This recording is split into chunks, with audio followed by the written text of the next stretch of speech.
My name is Samir and I was sitting on a chair in my room. From outside I could see Najiba sitting on a cot and reading her book. At this time I was 19 years old and I was studying in 12th class and Najiba was in 9th class. She was so youthful and beautiful that you can't even imagine. She was fair in complexion and her height was 5 feet 3 inches. She was wearing an orange shirt and white salwar.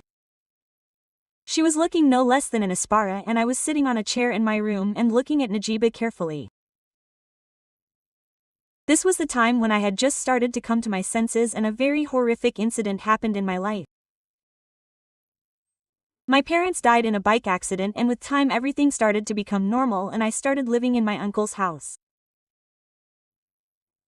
Chachu used to work in a government bank and I used to get ready with him in the morning and go to school because Chachu had got me admitted in a private school in the city instead of the government school in the village.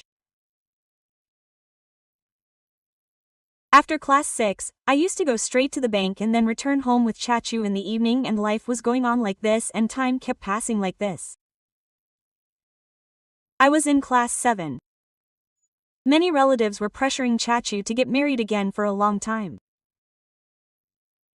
But Chachu said that until I become capable of taking care of myself, he will not even think about second marriage. I had grown up a bit. Now I started going to school alone. So on the repeated insistence of relatives, Chachu decided to get married again. I used to come home alone instead of going to the bank after school and I also started going to school alone in the morning by bus. This reduced Chachu's headache to a great extent because earlier he also had to leave the house with me before the bank time. When I was in 10th class, Chachu and a widow working in his bank had an affair. Relatives also kept on asking Chachu to remarry. So he married this widow named Natsia. Natsia held a high post in the bank. She was a very beautiful woman. She was 30 years old when she and Chachu got married. Sometimes I used to feel jealous of Chachu's luck. Anyway, now let's come to the story. Najiba and I were alone in the house. Our house had 2 rooms at the back and a kitchen on one side. The kitchen and the rooms were covered by a veranda from the front. There was an open courtyard in the front and then there were 2 more rooms.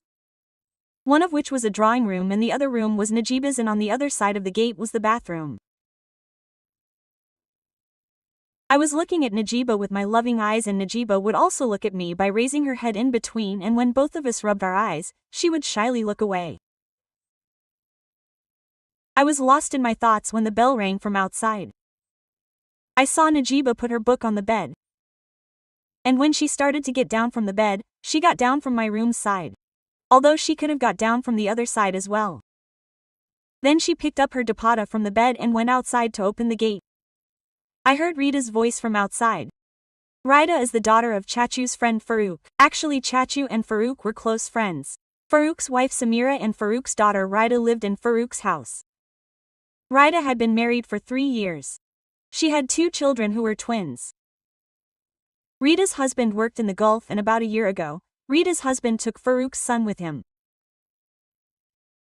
The family in which Rita was married was very big. Rita's husband had 4 more brothers. So when Rita's brother left for Baron Muck with his brother-in-law, Rita came here. Her in-laws also did not object. Rita was the most educated person in our village at this time. She had done her bachelor's in English. This was the reason why Chachu had ordered me to go straight to Chachu's friend Farouk's house to study after coming back from school.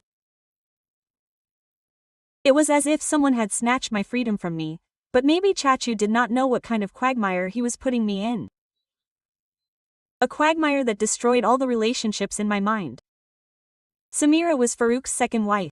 His first wife had passed away. When Rita was 6 years old, after a lot of difficulties, Rita's ummi became pregnant for the second time. But due to some complications in the pregnancy, neither Rita's ummi nor the child could be saved. On the repeated insistence of relatives, Farouk married his own sister-in-law Samira. Because Samira's family did not want their daughter's last memory to face any kind of difficulty. I used to call Samira as Chachi and Farouk as Cha-Cha and Rita as Rita. When I started going to their house after school, Samira Chachi would be 35 years old. Her height was around 5 feet 4 inches. Samira's complexion was as if someone had mixed honey and milk. Fair complexion, red cheeks. And she had a very attractive body. Whenever she would step out of the house and go to the shop, anyone who saw her would get struck by lightning. The same was the case with Rida. She was around 22 years old at that time. After marriage and children, her body had also filled up like Samira's. People would get goosebumps seeing her beauty, and Farouk Chacha would be between 48 and 50 years old at that time. When I started going to Samira's house, I got stuck in such a quagmire that I could never get out of it. The devil that is inside me today is because of Samira, Chachi and Rida. Today she had come to our house. Both Rida and Najiba sat on the same cot. When Rida saw me, she greeted me with a gesture.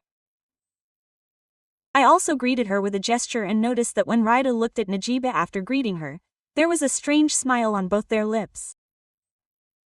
I was not able to understand what was happening. The day Najiba's care was changed, Rida had come home on that day too. My uncle and my aunt did not come home before 7 o'clock in the evening. Therefore, both Najiba and I were alone at home. Both of them were sitting on the cot and talking to each other.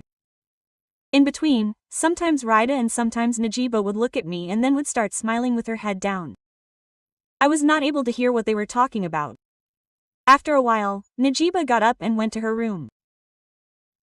When she came out of the room, she had placed a towel over her clothes and told Rida to sit now. I will come after taking a bath. Saying this, Najiba entered the bathroom. As soon as Najiba went to the bathroom, Rida stood up from the bed and looked at me smilingly. And then once again she looked towards the bathroom and then she started coming towards the room. Seeing her coming inside, I also got up from the chair. Rida was 6 years older than me. I went ahead and held Rida's hand and took her inside the room through the door so that if Najiba comes out, her eyes do not fall directly on both of us. Rida said, "What's the matter, Samir? These days you are not coming towards us." So I said I was not feeling well. So Rida said, "Okay, I will go and sit outside. Najiba must be coming out." After Rida went out, I lay down on the bed. It was just a little while when I started hearing the voices of Rida and Najiba talking from outside. I was not able to hear what they were talking about. But I don't know why I felt as if Rida and Najiba must be talking about me. Whenever I heard the laughter of both of them, I felt restless to listen to their conversation somehow. I got up from the bed and stood near the door. But I was unable to hear anything properly from there as well. I stuck my head out a little and saw that both of them were sitting facing each other and their backs were towards me. Then my eyes fell on the kitchen door, which was right next to my room, and the door was open and I needed only a few seconds to go inside the kitchen from my room. The only problem was that none of them should see me going inside the kitchen. Otherwise, both of them would stop talking after seeing me going inside the kitchen. But finally, I gathered courage and stepped outside. Both of them were busy talking and I quickly went inside the kitchen without making any noise. The light was off inside. There was a window outside the kitchen towards the gate which was open. There was a net in front of the window and both of them were sitting on the cot at a distance of just 1 foot from the kitchen. I slowly went and stood near the window without making any noise. Now I could hear both of them clearly. But both were talking about the opposite of what I was thinking. Rida was telling Najiba that she was talking about going to the city for shopping on Sunday. Then Najiba said, "I cannot tell you for sure. Let Amma come. I will talk to her and tell you. If Amma and Abu agree, then I will definitely come with you and I also have to go shopping." Rida said, "Okay, that's fine. Ask Amma and tell me, and if she agrees, then tell me whatever you want.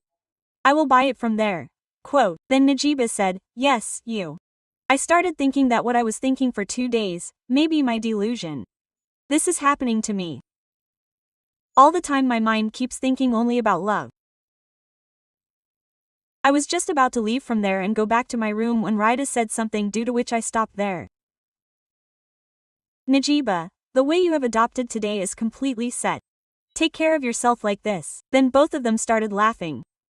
Then I heard Najiba's whispering voice that I should ask you something. Then Raida said yes, ask, you can ask me whatever you want. Then Najiba said you don't find it strange that you are in love with your brother. Raida said, what's strange? I did not understand. Tell me openly what you want to ask. Quote, then Najiba said, I mean brother. He is much younger than you and you fall in love with him. Then don't you find it strange? Quote. Hearing Najiba's talk with her, Raida said laughing, why would it feel strange? See what age has to do with it. He loves what a woman needs. Quote. And Raida said laughing, then Najiba said, oh my god. You still give such examples. Raida said, let's go. If you don't like the example I have given you, then from now on I will speak directly. Najiba said, be afraid? What kind of things do you say? Now, Raida said, this fear is hurtful. I will not talk like this to you again. Raida became quiet. Both remained silent for some time and Najiba said, you are the one who is angry with me? Then Raida said softly, no. Then why am I angry? Then Najiba said in a normal tone, then why did you become quiet? Raida said, you were the one who was saying not to talk like this. Then there was silence for some time. You ask me one thing. Raida did not reply to Najiba's words. After a while of silence, Raida said, yes, tell me what you want to ask. Now she was saying that you want Samir to keep loving you. So Raida laughingly said after listening to Najiba, even if she is mad, she is innocent and naive. Though you will not understand all this right now, but when you will be friends with someone, then you will believe me. Najiba said, are you the one right now? Raida laughingly said, I am telling the truth. See, time will prove my words and then you will say that Raida, you were the one who was telling the truth. Oh my god, I got entangled in talking with you here. I had left the children with Amma. Amma will not spare me. Now it is getting very late. Now I am leaving. Raida got up from the bed and started going towards the gate. Najiba also went behind her to close the gate. It was a good opportunity. I came out of the kitchen and came back to my room and lay down on the bed. Now I was understanding something that Najiba, why has there been a change in her attitude? So, did Najiba not do all that to me? Why would Najiba think like this about me? Thinking all this, I fell asleep. It was 5:30 in the evening. Then my eyes opened. There was less light in my room. A faint light was coming into the room from outside. I opened my eyes and saw that Najiba was calling me. Yes, tell me what is the matter? I said looking at her face which I could not see properly. Then Najiba said, I was going to make tea, should I make it for now as well? Najiba was standing with her head bowed. Yes, make it. Najiba started going out after listening to me. I looked at the clock on the wall. I could not see the time properly. Maybe because I had just woken up. I said, Najiba, it is time. Najiba said, it is 5:30. I said, okay. Najiba went out. I don't know why, but I did not feel like getting up at all. I was lying on the bed like that. I kept lying down. After 10 minutes Najiba came inside with a cup of tea. She kept the cup on the table and Najiba said softly. He fell asleep again, so I said I am not awake. Najiba said, are you feeling well? So I said I have a slight headache. Najiba said take a tablet, it will be fine with tea. I will bring the tablet. I said no, let it be, I cannot take tablets. Najiba was still standing there. I got up from the bed and as soon as I turned on the light, Najiba, who was looking at me, lowered her eyes. Then I realized that I was lying on the bed only in trousers. When I realized my mistake, I said sorry. Before I could say anything, Najiba spoke, it's okay. I said no Najiba, still I should have kept in mind that you were crying and what condition I was in. Please forgive me. Najiba said it's okay, you were not outside, you were crying in your own room. I was in my room, you can live your life as you wish. I said, but I should not have been in such a state in front of you. You must have felt bad. Najiba was still standing with her head down. Her cheeks were glowing like a red apple. A slight smile spread on her lips and she said, no, why would I feel bad? So I said, okay, if you did not feel bad then why did you lower your head after seeing me? So Najiba raised her head once and looked at me and then lowered her eyes and started going without saying anything. I was standing near the door. As soon as she started passing by me, I caught her hand. This was the first time I touched Najiba. I had never even touched Najiba before. And when I held her hand, she got scared, which I could clearly feel, but she did not try to free her hand from my hand. She looked into my eyes and said in a faltering voice, "Yes." She again lowered her eyes, so I said, "Najiba, I want to talk to you about something important." I gathered courage and held her hand.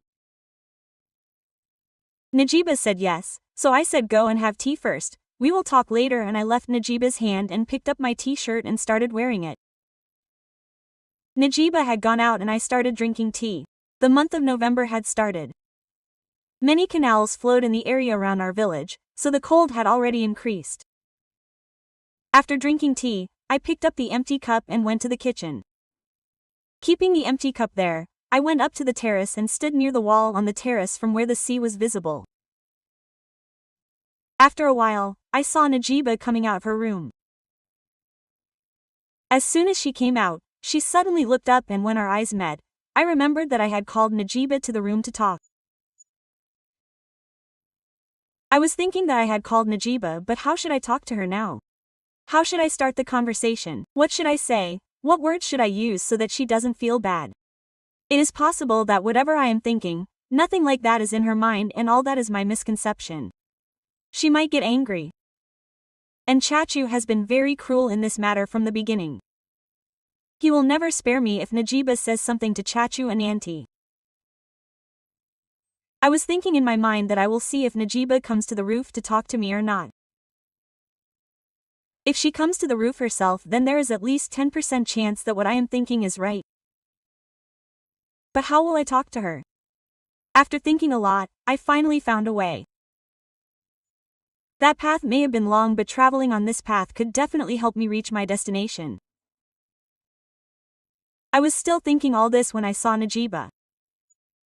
Before she could look up, I went back and sat on the cot. The roof of our house was about 3 to 4 feet higher than the neighbors' houses, and Chachu had made a 5 to 5 feet high boundary on all sides. Only the boundary towards the courtyard was 4 feet because there were fields in front of our house, so no one could see our roof from the fields. I was sitting on the cot waiting for Najiba with a pounding heart, and I could clearly hear the sound of her footsteps coming upstairs. And then as she came upstairs, I was stunned to see her beauty. Najiba had left her hair open. It was getting dark above, but still I could see her clearly. She was still wearing an orange-colored shirt and white-colored salwar. She came and stood in front of me and said with her eyes down, "Do you want to talk to me?" "Yes, sit down," I said, pointing towards the cot. Then she sat right next to me. She was also feeling a little nervous like me. She had kept her hands near her knees and her fingers were joining together. As soon as I gathered courage and placed my hand on her hand, she looked at me in shock and again lowered her eyes. She separated the fingers of her hands, which were entangled a while ago. I felt like that Najiba had separated her hands so that I could hold her hand in mine. I held her hand in mine and looking at her said, "I am really sorry, Najiba, I am a very bad person." Now I wanted to know Najiba's reaction, so I kept quiet. So Najiba said, "Why? And who told you that you are a bad person?" I said, "You did." Najiba said, "I did." I said, "Yes." Then Najiba said, "Don't accuse me of such a big crime." When did I say that? So I said, "I mean, even if you did not say it, but your goodness has convinced me that how bad a person I am and how good-hearted you are, who has always taken care of me by turning my every bitter thing into good. I did not say anything about what you and your mother did, and you supported me every time I needed someone to support me. I remember when I used to get angry at you. Even then you did not show any resentment towards me. You are really very nice." I saw that Najiba was looking at me very carefully and as if she was not sure whether whatever she was hearing was being said in words by me or someone else. Najiba said, "What happened to you? Why are you talking like this today?" The glow on Najiba's face was still gone.